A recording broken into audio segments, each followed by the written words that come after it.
Sampun, Pak Putut. Heeh, wis Mbak Un. Sampun iki kula Kowe nang kono ta? kan mriki. Niki digoleke nggon sing ora dipiyak-piyak piyai engko nek lewat. Ngono lho, mesake uget-uget iki nek ning kono sok ora ketok engko ndak Ndak disampari wong dikira apa. apa mbok kira telo. Mbak Un. Uun. Pripun, Selamat Kak? siang. Iya, selamat Menyang siang. Madiun tuku jamu. Cakep. Mbak Yuku Uun kok sansaya ayu. Makasih. Aku ya dipariki genting. Apa ya?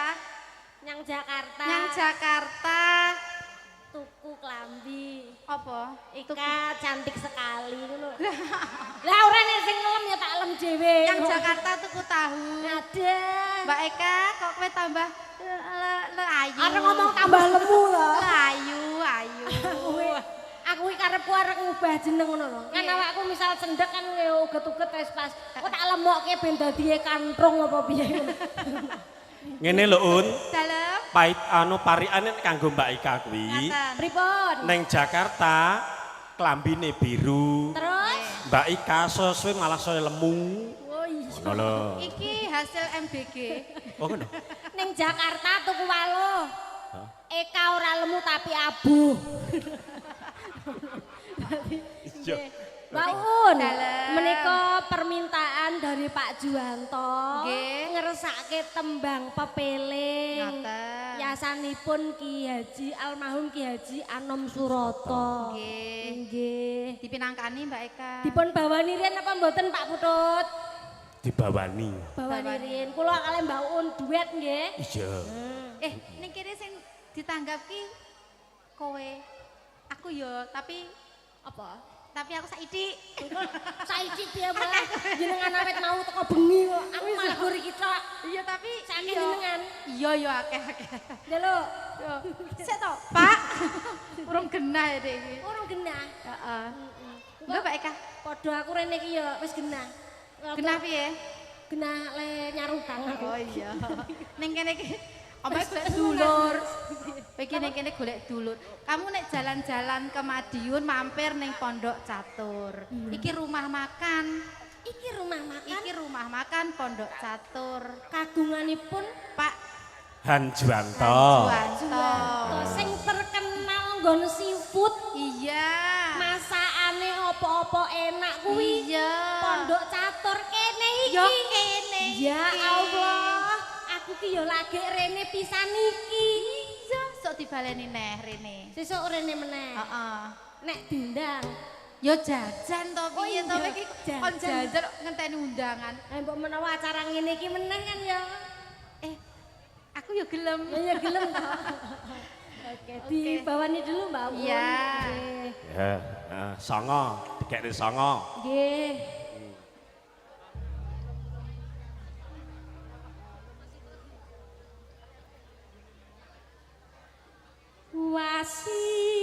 Wasitati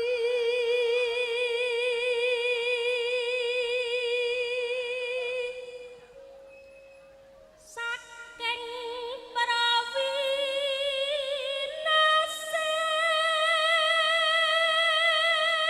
prawinases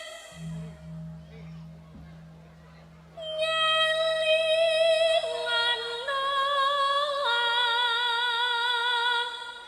wong urip ning donya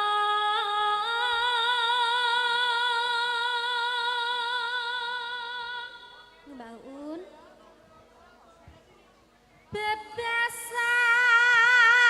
Bebasan mong mampir ngombe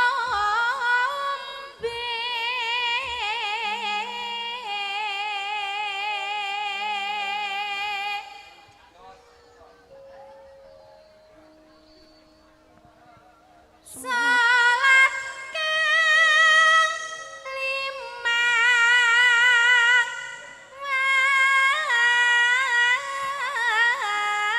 waktu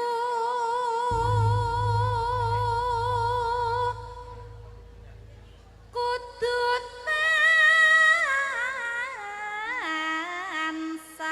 tansah senengane kon dhuwur. Cengkoke. Ben ora monoton. Oh, ben ora monoton. Dadi kudu enek variasi dan vibrasi. Kok vibrasi? Variasi dan kreativitasisasi. Karo kontribusi. Kontribusi terhadap pemberderaan Bisa.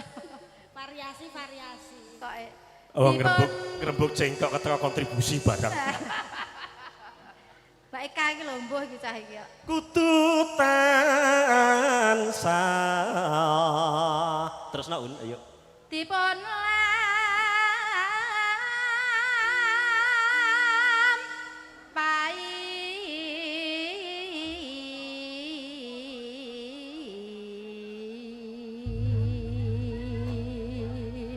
Oper Pak Putut. Iku cagak agama.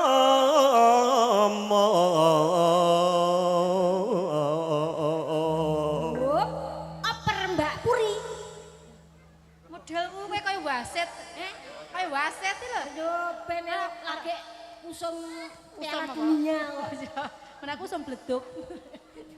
Unggahna pur, jajar unggahna pur, unggahna pisan. Tunggahne pundi? Ya cengkok iki lho tegese iki cengkok. Tak kalau tunggahne gendeng ngene lho. Bu Puri.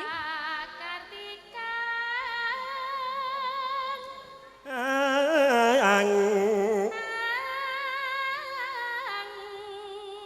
lu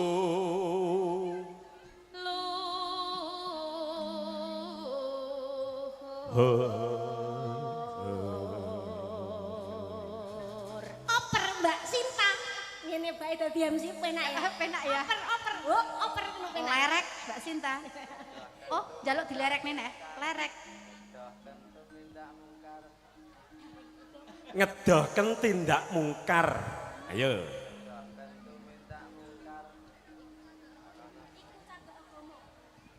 Iku cagak agama lho ya, dudu gendera. Ngadohna tumindak mungkar. Pernah apa lagi? Oper jenengan. Ayo Mas Marjono. Yakti urip. Yakti urip manggih Lahir batin. tentrem lahir batin. Terus sing kari dhewe kula nyuwun Mbak Intan. Suarane Mbak Un karo Eka kene 11-12. Bejon donya akhirat. Hampir mirip ngono lho. Dia kebagian sedaya. Bejo Bejon donya akhirat.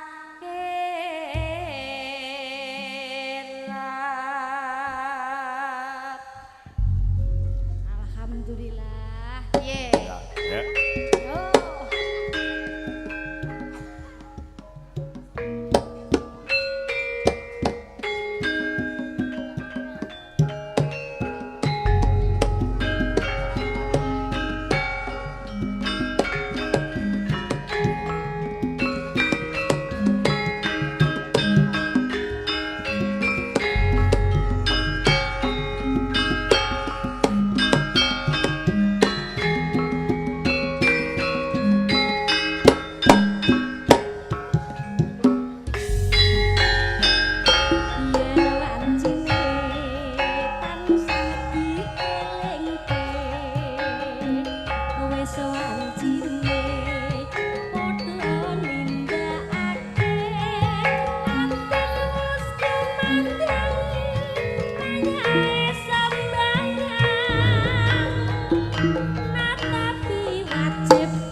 Salat dadi cagake agama limang wektu kudu tansah dijaga kanthi istiqomah lan sing tumanina luwih sampurna yen berjamaah.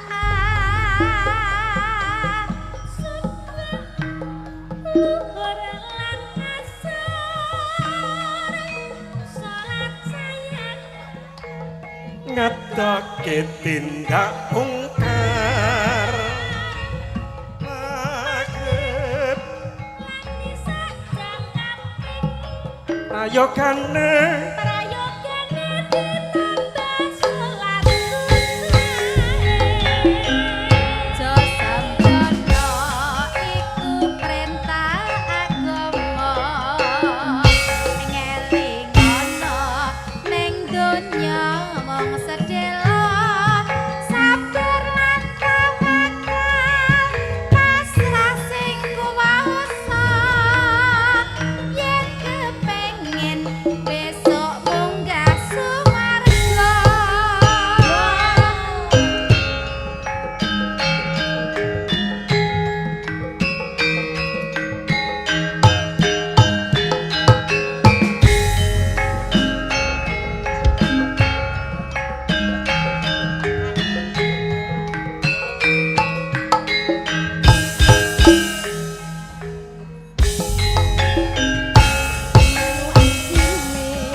suwun kagem panjenenganipun Bapak Imadi Jenderal Purnawiraman.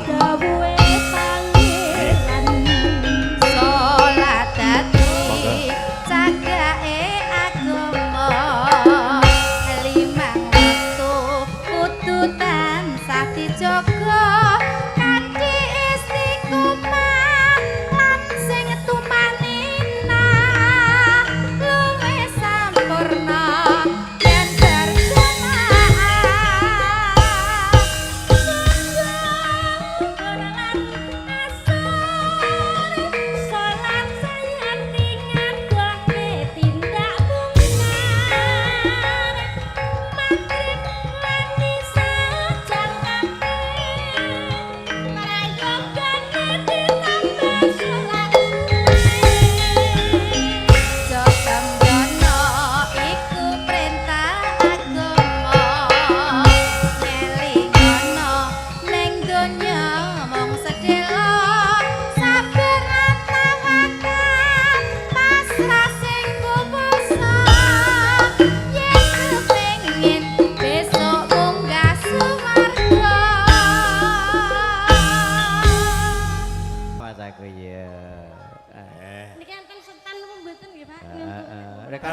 bisa dibantu. Ini Mbak Ika, langgame iki irama siji ning gawene Tulungagungan. Oh gitu. Ya. Wis langgame pertama Mbak Un ku lek pas raginan aku tak nembang gitu. Ya, pas ndang dute. Nggih. Nah, oke. Nanging Mbak Eka, Yuk. niki kados sing padatan jari yang jelas ini multi talenta serba bisa. Nggih. Nek ngendang ya pempengan mbok jajal ben pirsa kabeh sing rawuh umpama ditanjakke ngendangke tanpa kerawitan rumiyin. Namung gendang kemawon dipun cobi kemawon. Dites ngeten ndak Pak? Nggih ya tetep dites kaya ngapa pinter nek ngendang. Ya. Tung-tung dendang. Heeh, jadi tung-tung dendang. Oh iya, tung-tung dendang, tak gentung-gentung, delang-delang. Delang. Kok iso kunting ngono? Delang. Pak Hanto tuku gedang.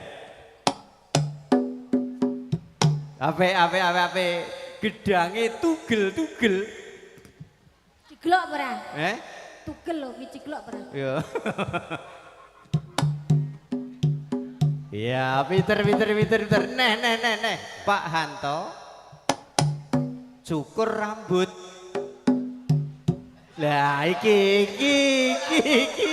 Wes bubrah dibaleni. Pak Hanto cukur rambut. Lah. Rambut lho Mbak Ika, rambut mik diasto. Rambut. Niki nggih rambut. Terus Wonten ing jempol. Nggih. Ayo. Ya Mbak Un. Mbak kok cekelke ya, Mbak? Nggih. Ayo. Jadi cekel niki lho cekel ndasku kok. Nah. Kak sekoyoke. Seriuning mesti katuran labet tresno twen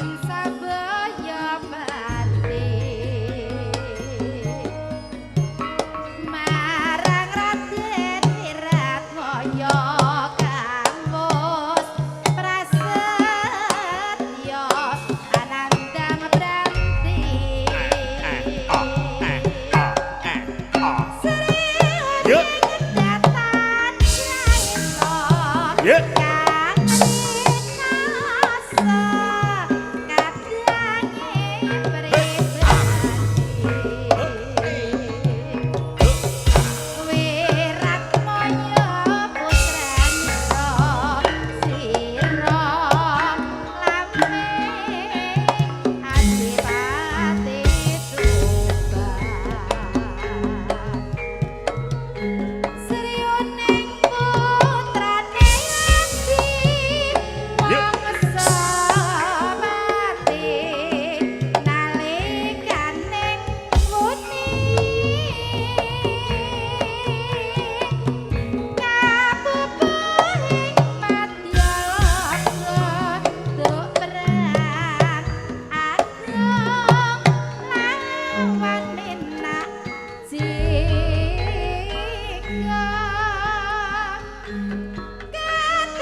Jadi kok nek mulai kok dengken. Kok Mas Naryo olah pakmu. Mau gak ngene gara-gara Eka Kok pindah cengel. Katresnane ya? nggih. Apa iki nggo anu peregangan. Iya rada suwi ra apa-apa ngene iki terus ya. Katresnane wirat moyo.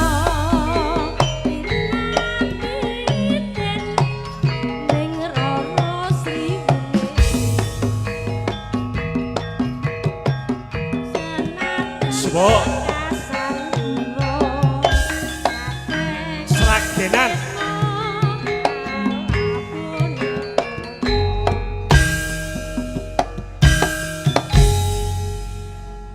Saya jumeneng, Mbak Eka jumeneng. Ngadeg kan. Hebat, hebat. Iya ta, mesti kanca-kanca ki ngene iki lho. Piye? Karo aku kok yo sia-sia. Wong kula nggih mun ngadeg lho, Pak. Pancen kula niku pawakan Klaten ceper. Matur nuwun nggih, Pak. Nggih. Ngadeg karo rumangsaku padha wae.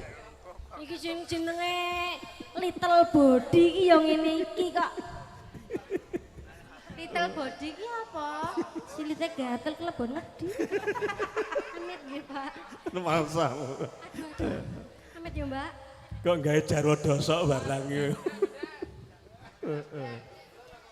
Hebat Mbak Ika, wis ngendang ya karo nyanyi. Ngendang ya karo nembang. Oke, sik tak mudun sik. Iya. Kok nggak diselingi Mbak Puri dulu nggak apa-apa? Boleh. Mbak Puri, ayo mikir diasta ya Mbak Pur.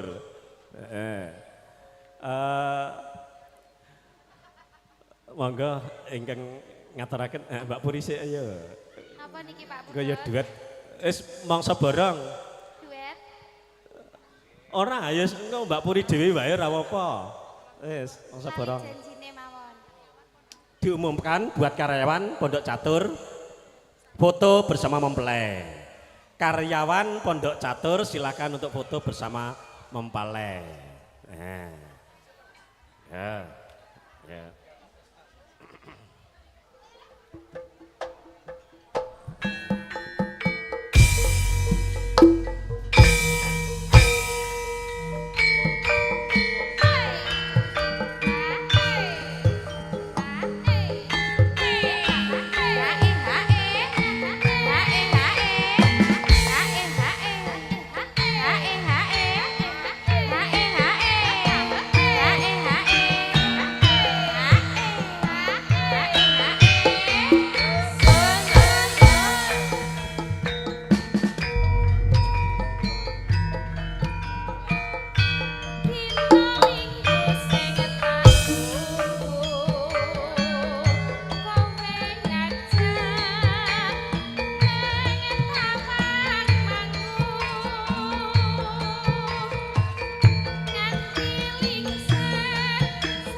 Eh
Aduh Jan.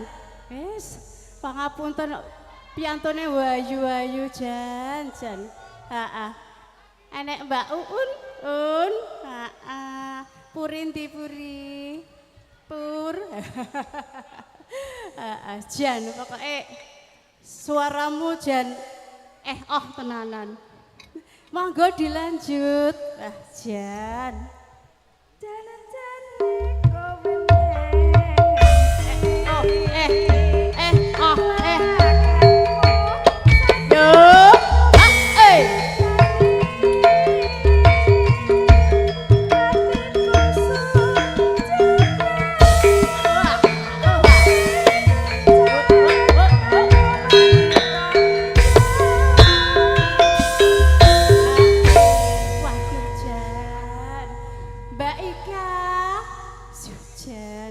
Panggih panjenengan iki kok kaya ngimpi ngono. Iya. Heeh. Dirimu nek ning anu ki lho ning Viti, walah ning Viti apa ning apa to ngono kae? Dirimu jan menawi wonten TV pripun? Heeh, nek dirimu kalau di TV itu aku melihatmu bagaikan bidadari. Sekarang bagaikan Widowati. Waduh, Widowati anu tokoh yang cantik ini. Oh iya harus dong. Kula kinten wiwit son. Nggih.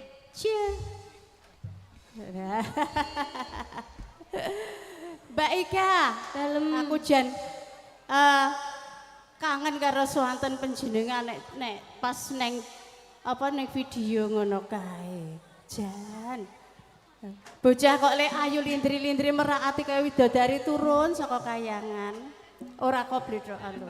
Kok kayangan. Iki mau sithik, mergone kangen panjenengan. Aku tersepona. Aku tersepona apa-apa ta ngono kae? Terpesona. Oh ngaten nggih. Wangsul dateng Pak Putut nggih Mbak nggih. Mampir. Omahku kulon kono. Oh nggih, matur mbah nuwun Bu. Nggih. Mengke kula tak mampir. Heeh, wis tak cepaki ning omah. Napa Bu? Wis tak godhokne anduk, tak godhokne. Ora tak anduk ora ngloloti. Nggih. Ora mesti tak belehke engko. Wis nggon aku pitik akeh, nek teko nggon aku wis tak beleh tenan. Pitike maksudnya. Oh nggih, matratap aku. Aja ta. Weh mane-mane. Aku nek uget-uget dibeleh. Wis ora malah ra iso uget-uget ngono terusan, malah udik-udik. Nggih. Matur nuwun Bu. Nggih. Mbak Ika. Dalem Pak, tembang selajengipun Monggo, sampun dipun nyemangkane. awantu Pak Juwanto sekalian Ibu menapa mbok menawi wonten pamundutan. Mas Anjanto, halo Mas Han. Kersane tembang napa Tembang Pak apa Mas Han? Juwanto? Halo. Hah? Oh monggo kerso, ayo Mbak Ika. Ayo. Ayo. Dikasih seragenan mawon ninggal katresnan. Ninggal katresnan. Nggih. Napa podang kuning nggih. Mboten napa-napa. Wis, ame mangsa barang. Ya. Ya.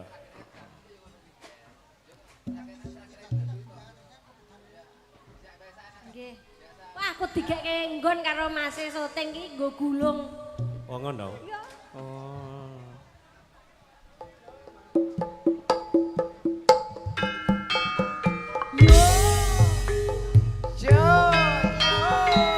Monggo Pak, joget sareng-sareng mriki mboten napa-napa Pak. Monggo. Pak. Ayo joget. Nggih mboten napa-napa. Iya boleh.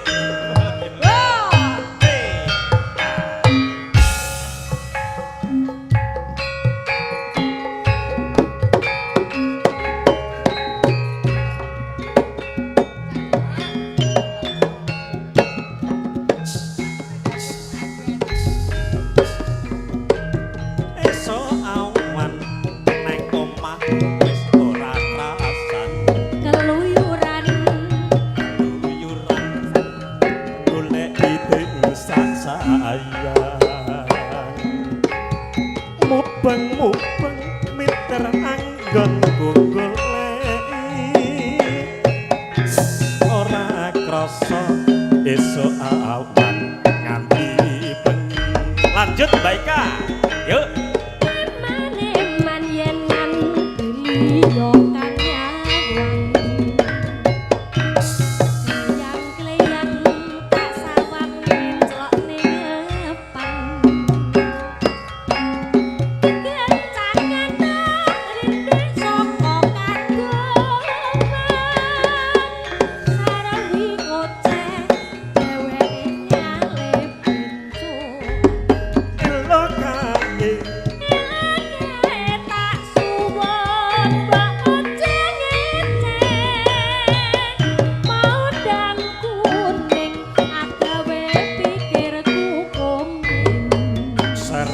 ireng Sleret ireng tak sawang tambah manis.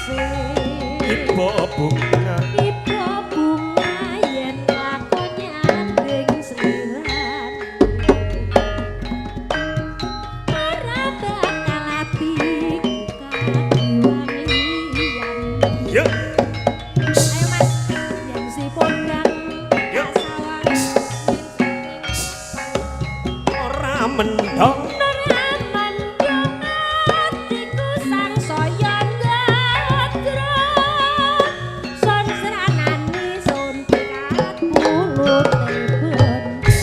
dari Masnya WO juga mau ikut joget. Oke. Kodang kuning lagi. oke silakan Kono, yang dari foto WO dure, bisa foto tambah foto. lagi lihat joget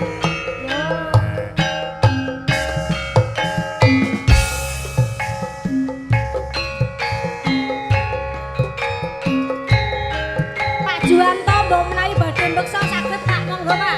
ayo Mas Sam ayo Ya, monggo Pak. ayo nah turun dari panggung Esuk awake ngomah wis ora kerasan. Jemput Pak. luyuran Aluyuran anggoleki sing tak sayang. Mubang-mubang midarang nggonku goleki. Nora krasa esuk awak nganti bengi. eman Yen yen nganti okan nyawa. Kleyang-kleyang tak sawang mencok ning ngepang krasen kopi tak gancangan kegancangan tak rintik saka kagungan sarwi ngoceh sarawi ngoceh dheweke ngalih bencoan. Elo kae Pak Janto. tak suwun mbok Mbak aja ngece. kodang kuning Padang kuning agawe pikirku komeng. seret ireng Tireng tak sawang tambah manis. Ibu bunga Pak. Ibu bunga cakep ora bakal Ora bakal atiku kagiwan liyan. Si podang andutut ati kepranan. mendong Ora mandhong atiku sangsaya. Dibetle, gubuk asmara. Son Gubuk asmara. sandani sunti katulus gubuk asmara lho.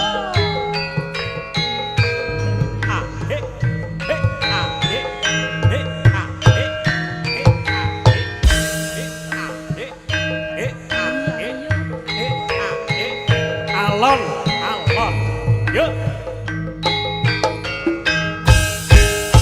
Nyokek Mas yo nyokek yo.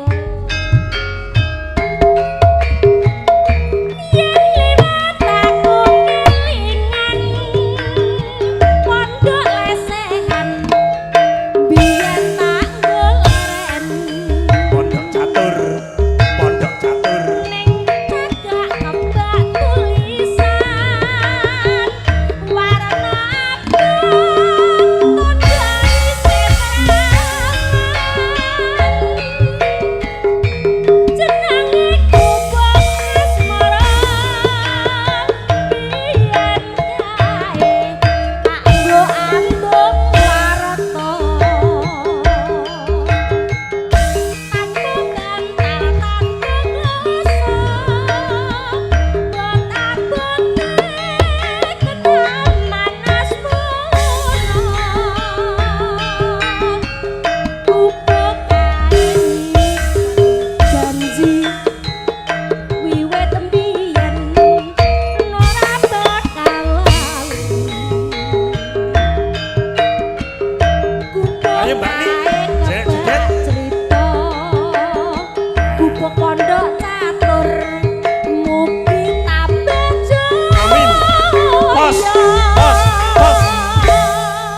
iki mau ndelalah. Dalem. Urung tak aturi pirsa Mbak Nik wis miyos ya nderek joget. Bu Eni, nggih. Oh, panjenenganipun menika nggih napa kremenanipun nggih tayupan kelenengan. Nggih to Bu? Hobi. Nyawer iki ya hobi Bu. Apa meneh? Oh nggih. Kedap nonton nggih Bu. Nggih. Sik to ben Kadang nek nonton finale matur tak aturane mik. Oh ngeten. Pripun Bu? Pokoknya aku kan ngeband sama Mbak Eka. Nggih. Setiap Mbak Eka tampil di YouTube, aku mesti nongkrong. Mesti nonton di depan TV ya Bu? Iya, Sampai wajib itu. sampai ketiduran terus TV-nya lihat Ibu gede. Ya, kan ya. Gitu. Sehat-sehat selalu ya Bu. Alhamdulillah. Bagas waras, murah rezeki. Pokoknya kuat ngomong putra wayah temu puting jagat nggih Bu. Amin, amin, amin. Ya Rabbal Alamin. Nggih. Lanjut nggih Bu. Mbok menawi Ibu nembang lajengaken. Oh mboten saged. Oh ngaten kalih nyawer. Oh mboten. Mboten Bu, mboten. Sampun di transfer kalih Bapak. Sampun. Mengke di TF lho sih. Pun. Wis lah ya rumangsamu nek Makasih. perkara amplop ya gak butuh. Lah kok iso? Lho nek Mas Janjanto kali Mbak niki percaya lagi teko ngarep aku wis dipapak. Ngene. Iki Mas Utut amplope gak tak tampa. Lah kok iso? Ya isine tak jipuk amplope tak balekne. Lah. Padha wae. Isine sing penting. Ayo rampungno iki mbok metre si jingkas. Heeh. Mbak Ni ben tanek lah yang beksa to joget. Boleh, Nah, boleh. apa, Mbak Metri apa? Lagune napa Bu? Lagune Sik, napa Mbak Ni. Bu? Ayo Mbak Ni tetep joget. Lagune pun mbok menawi Lagune apa? Iki mau- cewek gaul. Cewek Ah, wis, gaul Pak. nggih Pak. Ah wis marut Mbak Uget uget. Nggih, nggih. Ayo. Cadetan sajroning ati datan luntur saya menaati Ya iya. aku kowe dadi garwaku mun kalenen ning kubuk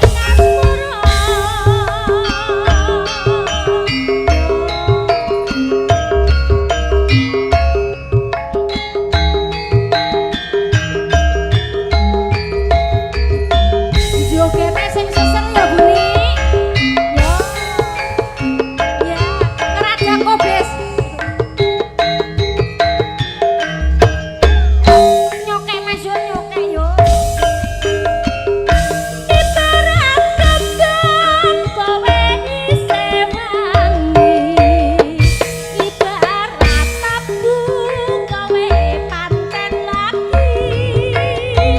Akeh tabun sing padha nyedhaki ngisap sari sarine kembang mati bedhae iso kuliah mesti sore rambuté abang ditato alise sing gandeng saben dina siji gonta-ganti pacare ono selame capek-capek gawe yen guyu kutune kisah saya pantes yen nganggo kerok sak dengkul capek-capek gaul ngisaran dhuwur kabeh gaul yen lumaku